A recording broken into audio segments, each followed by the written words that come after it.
Pwalpar, the vlog for today. I thought I'd spend a few minutes and talk to my viewers. I'm going to go off to the doctor's this morning. This time it's a lung doctor. To go get some kind of breathing test done for my emphysema. They do it once a year. That's the result of a person smoking for 50 years. And yes, I know I was wrong to smoke, but I did it anyway. Speaking of knowing when you're wrong, one of my viewers is a young man named Walter.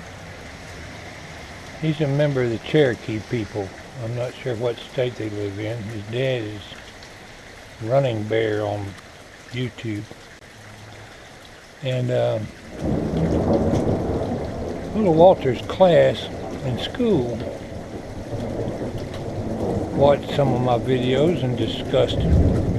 One of them was one of my workbench videos down in the workbench where I was working on my grinder project. And they justly noted that my workbench was a mess. And it is. I can't deny it. I'm not going to say it was anything different. My workbench is a mess. I don't put things away, and the youngsters notice that. Well, I don't have a leg to stand on, Walter. I should have put my stuff away, and I will try to do better. It's one of life's lessons you can learn. Always know to admit when you're wrong about something. And yeah, I should do better. And I certainly wasn't setting any example, just leaving my stuff a mess.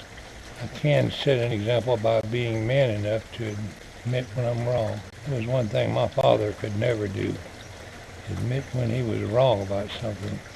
That's not a good way to go. Live your life honestly. That's my advice. Speaking of my father, I'll divert the story here just a little bit. We lived from the time I was in 3rd or 4th grade until I graduated from high school. I lived in Eau Gallie, Florida, with my father and my stepmother. My stepmother was a sweet little lady, and I loved her dearly. But she was quiet, peaceful type of a lady. You never heard much out of her. She'd be quiet as a church mouse most of the times.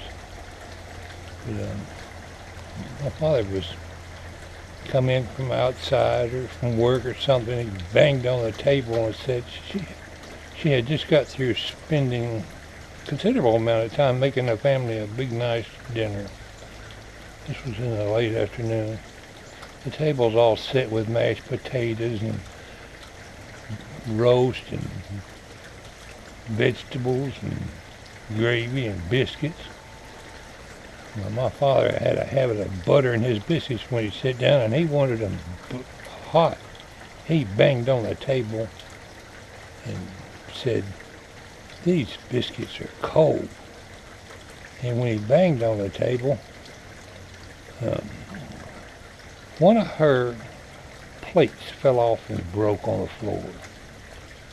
And that was a brand new set of dishes. She was right proud of that set of dishes.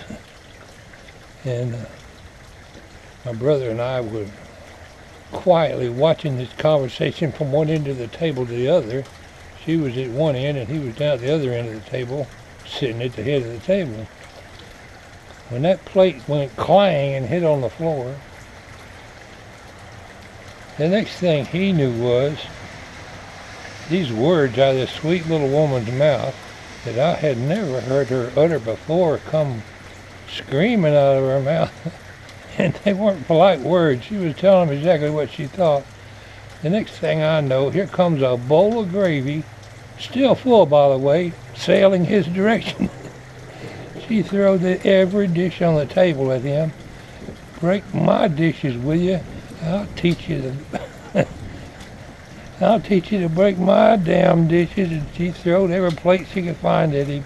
My brother and I just got out of the way and thinking quietly to myself, I hope she crowned him right on the head with one of them plates. and that was quite a deal. She calmly went to her room and didn't say another word. He still wouldn't admit he was wrong. That's my story for today. I appreciate you listening.